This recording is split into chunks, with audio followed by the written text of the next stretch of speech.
Hey guys, it's Bookish Vegan here or Natalia, and today I'm going to be sharing with you my favourite books of 2018. I do have a top 3 that I will share with you at the end. Definitely the last book I'm going to share with you is my favourite of all the books I read this year. So yeah, this is also excluding rereads because I reread a lot of my favourite books. So yeah, I did a video of rereads of 2018, so definitely check that out if you're interested. Let's just jump on into the books that I would class as my favourites of 2018. So the first book is Legendary by Stephanie Garber, which is the sequel to Caraval, which I think also made it into my top favourite books of 2017, but I really enjoyed this sequel. I didn't think I would love it as much as Caraval, but I'm still like in a dilemma over which book I think is better, because this one really took me by surprise because it follows Donatella, Scarlett's sister. So we follow Scarlett in the first book, Donatella or Tella in the second book, which I really appreciated her character in this book. And then I think in the third one, hopefully we get to follow both sisters and see their relationship, because I'm craving that. I really enjoyed this book. I flew through it. I remember when I was reading it, I was like thanking everyone who told me to read this book. So yeah, thank you guys for recommending I pick it up as soon as it came out, and I think I waited like maybe a month or something, but I'm so glad I picked this up, and I think this is quickly becoming one of my favorite series. So hopefully the third book doesn't disappoint, but yeah, I really loved this book. Then we've got one book that isn't a fantasy, and it's Gallery of the Dead by Chris Carter. So last year, my second favorite book of the year was The Caller by Chris Carter, which is like the 6th or the 7th book in the Robert Hunter series. I'm slowly making my way through the Robert Hunter series. I'm reading it out of order. I just read whatever book sparks my interest. I'm currently reading The Crucifix Killer, which is the first book, so hopefully I'll get that one done soon. I haven't been really in the mood for thriller books and crime books, but yeah, this is like the either 7th or 8th book. I actually think it's the 8th book. So yeah, The Caller was the 7th book. That follows Robert Hunter, who is an LAPD agent, with his partner Carlos Garcia, as they solve these murders or crimes that have to do with psychopathic killers, and it's just super interesting. The author actually studied, I think, criminology and psychology. It always says at the back, let's see. Yeah, studied psychology and criminal behavior at University of Michigan, and you can really tell he knows what he's talking about. I love personally reading about Robert Hunter. I didn't think I would love reading from a police officer's or like agent's perspective, because I tried reading City of Bones and that book took me forever to get into. Didn't really enjoy it, probably because I feel like the police officer, she was a woman, so I really enjoyed that aspect, but she didn't have a partner, I don't think. I don't remember. And here, like, Carlos and Robert's relationship is amazing. So yeah, I really enjoy reading from the police officer's perspective, especially Hunter's, because his brain works differently. He's like a child prodigy, and he just got to his rank really quickly and really early on in his life. I just love seeing how his brain works, and I love how Chris Carter, with every book, I never know what to expect at the end, and then I'm mind blown. So this just had to make it into my top 10 favorites of 2018. I just loved it. Then we've got my first new adult. There's actually 3 new adult books on here, which is surprising because I just fell in love with this genre this year, and it is The Hardest Fall by Ella Macy. I've pretty much loved every Ella Macy book I've read so far, but I feel like this one's my favorite because it's set in college. This follows kind of like the relationship between Zoe and Dylan, so I really enjoyed it because I basically found this book from my friend that I follow on Instagram, and she posted like a prompt with a photo of her favorite starter line, and she reads basically all new adult books, so I love getting recommendations from her. And literally this book starts off as chapter 1, Dylan. I love how in new adult books you also get to follow like the guy and the girl. I just love it. But yeah,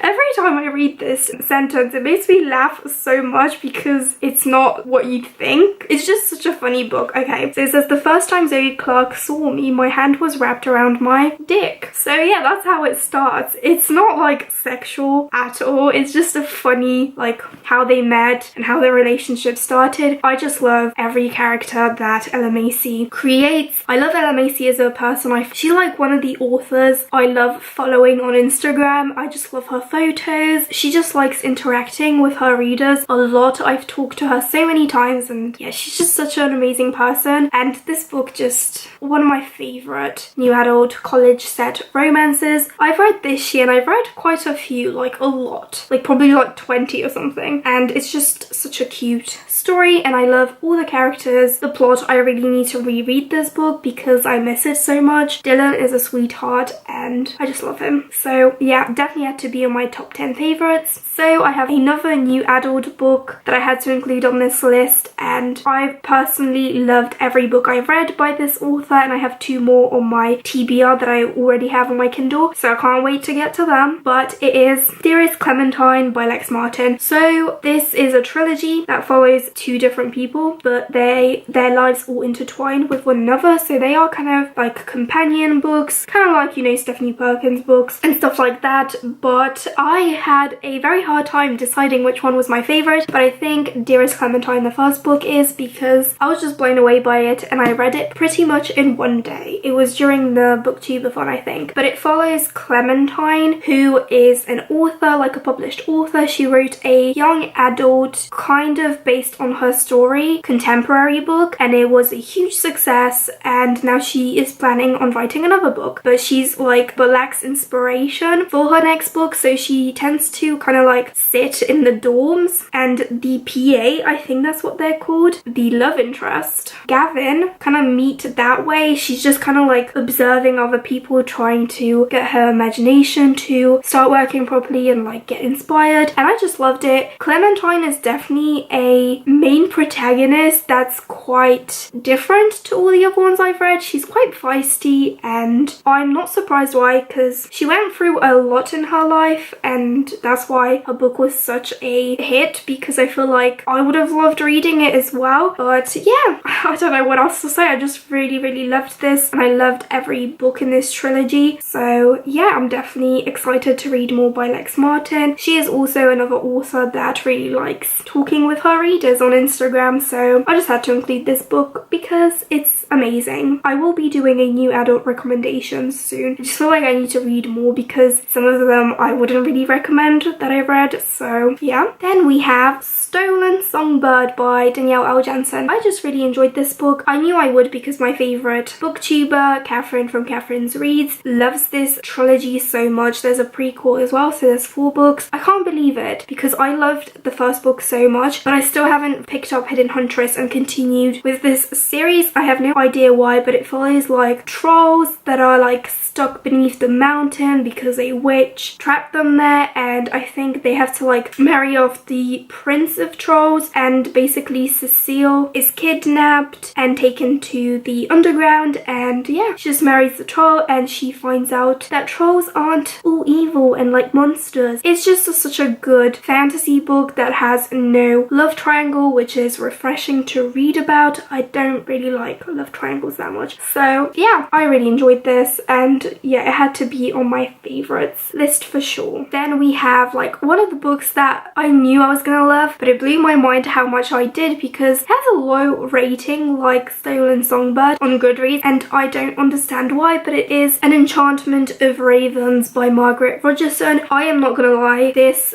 definitely was a cover buy. I believe it came out in 2017, but in the UK we had to wait till like the 5th of May for this book to re-release, so I had to wait for quite a while because I remember everyone talking about it in like the autumn time of 2017, and I was just jealous because I was like, I want to read it too. So I did pre-order it, and I absolutely loved it. I remember staying up all night around exam season, like exam time. It was between my first and my second exam. I just remember I couldn't fall asleep because I did so much much revision, my brain was like pounding and I was like, I need to read something, and this is quite a short book and it was amazing. I loved it. If you love autumn, if you love character driven books, you are definitely going to enjoy this. I don't feel like there's a lot to the plot. Basically it's about our main protagonist is a painter, and in this world there's the fairy lands and the human lands. The fairies come over to the human lands for the humans' craft because they can't do any of the craft themselves, and the autumn prince comes to get his portrait done, but she paints human sorrow in his eyes, so he has to take her back to the autumn court to face trial for her crimes or something like that. And it's basically their journey over the Fey lands. We get to see all the seasons basically, and I really loved that. I tend to not love character driven books, but this one I absolutely loved. I loved the setting. I felt all the seasons. Even though we met a lot of unlikable characters, I really loved that. And it was just an amazing book and I definitely recommend it. No, it's not for everyone, but I personally loved it and it had to be on my favorites of 2018. The next book is the only ebook I have on this list because I really wanted to buy the series. There's 4 books in this series, but they don't make the books, like the editions of the books that I really wanted. So it is The Mistake by Elle Kennedy, which is the second book in the Off-Campus series. I always like have a dilemma again about which of the books is my favorite. It's between the first book, The Deal, and The Mistake, but I think I love The Mistake more because it takes a little bit of a different plot line. So this one follows Grace, Ivers, and John Logan, and Logan is my favorite out of the 4 boys. He's a bit of a player like they all are basically in the books, but he falls for Grace, who is kind of like a freshman, and he doesn't date freshmen, but one night they fool around. They don't do like too much, but like I just loved their relationship so much because it starts off as fooling around, then Grace is like, no, I'm not that kind of girl, and also Logan does a big mistake, which is why the book is called The Mistake. And yeah, she's like, I don't want to see your face ever again, you hurt me, like how could you? But then he's really like determined for her to go on a date with him and like to start a relationship. So she's like, I'm gonna play around with you a little bit and I'm gonna make a list and you have to check off all the things on this list and then I will finally go on a date with you. And I just loved Logan's determination to follow through with this list. It was just amazing and the things she put on this list were hilarious. Loved this book so much, and it's the shortest I think out of the series, but it was amazing. And I just love Logan, how pure and honest he is, and just the things he does for Grace. I think all of us would want that, except the Mistake of course. But yeah, loved that book and I loved this whole series. So then we have my first book in my top 3, which it was hard to decide this top 3. I feel like I did a good job with this list, and the third book is Norse Mythology by Neil Gaiman, which is a collection of short stories following Norse mythology, of course. That's why it's called Norse Mythology. It's quite a short book and I just love the cover and I love Vikings, so I was like, let's try it, and I absolutely loved this book. That's why it's in my top 3. But yeah, I just really enjoy Norse mythology the most. I feel like Egyptian and Greek, I'm over it, so that's why I haven't been really reading Rick Riordan's books, and I don't think I'm gonna pick up his Norse Asgard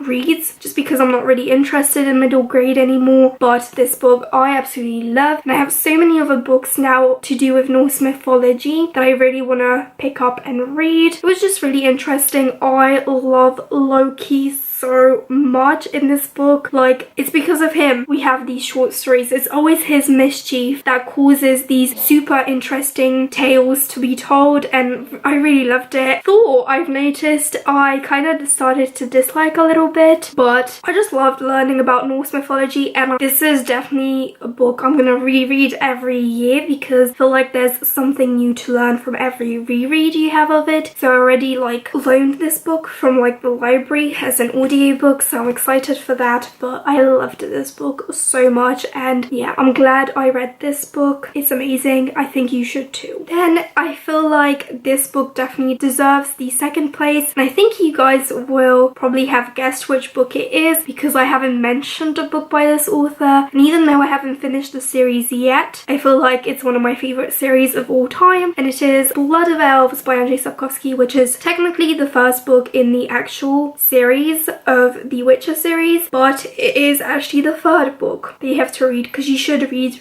the short stories first, but I loved it. I knew from the previous two books before this one that I would love Andrzej Sapkowski's writing when he writes a full-length novel, because I just love the way he describes the setting, the characters. I love following Geralt of Rivia and Ciri because we do follow different perspectives. It's an amazing series. I still can't believe I haven't picked up The Tower of the Swallow. Started it, but I just put it down because I have so many other books I want to get to, but I'm for sure finishing off this series next year, and maybe one of those books will make it onto my 2019 favourite book list. But I just love this book. I just love the characters, and I love that I'm finally reading some classic fantasy that is by a Polish author, which is where I'm from. So it's nice to be kind of like reading about a book that if you go to Poland and you say The Witcher, everyone knows what you're on about. So I really enjoyed this. Okay, so the book that made it onto my #1 book of 2018 is a no-brainer, but it is Sky Na Deep by Adrienne Young. So I picked this book up I think in June, but I only read it in like I think August because I was just intimidated by it. I had high expectations going into it because I love Vikings, and I feel like this book is the book that really encouraged me to watch Vikings. So yeah, this one follows 17-year-old Elin, who fights for the Esker clan, or is it part of the Esker clan, and the Esker clan have like these battles. I think they happen every like 5 years or something, with the Ricky clan, which they see as the enemy. But Elin, our main protagonist, she lost her brother in one of the previous battles, and in this battle she sees him and she thought he was dead. So yeah, she ends up like kind of following her brother, and then the Ricky clan finally catch her because she's an inconvenience, and she gets taken to the Ricky clan and sees that the enemy is not as bad as they thought, and then like the Ricky and the Esker clan have to get together to fight a common enemy, etc and etc. And it's just an amazing book. I flew through it, and from the moment I started it I was just blown away. I was like, I have to read this as soon as I can. It is a standalone fantasy, which I feel like I tend to love a lot but I don't see a lot of, but I know Adrienne Young is writing a companion novel to this one, so it's definitely going to follow different characters. So that's what companion novels are, but it's set in the same world, and I'm so excited because I want more of Vikings. I love reading about Vikings and their culture, and this one taught me a lot, and I just really enjoyed it. And yeah, I thought the writing, the characters in the world and the setting was beautiful. So yeah, I have no fault with this book at all, and it had everything I thought it would and more. So it's definitely my favourite book of 2018. So yeah guys, that is it for this video. Tell me in the comments below your favourite books or your top 10 favourite books of 2018, as I would love to know. And yeah, give this video a thumbs up if you enjoyed, and subscribe as I post videos frequently, and I'll see you in my next video. Bye guys!